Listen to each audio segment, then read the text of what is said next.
छत्रपती शिवाजी महाराजांचा जन्मोत्सव किल्ले शिवनेरी गडावरती संपन्न होतोय आणि याच सोहळ्याचा साक्षीदार होण्यासाठी मराठा आंदोलनाचे नेते मनोज जरांगे पाटील आलेले आहेत। शिवजयंतीच्या महाराष्ट्रातल्या आणि देशभरातल्या सगळ्या बांधवांना शिवभक्तांना खूप खूप मनापासून अगोदर शुभेच्छा देतो।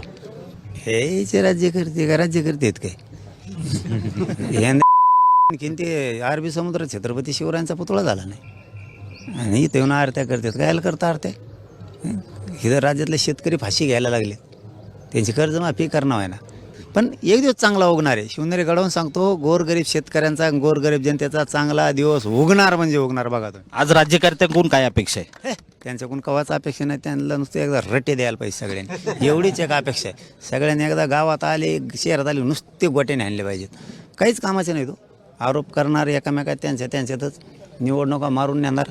आमच्या बाप शेतात राबवतो, त्याच्या कापसाला भाव नाही, त्याच्या ऊसाला नाही, त्याच्या कोणत्या गव्हाला नाही, बाजरीला नाही, ज्वारीला नाही, सोयाबीनला नाही।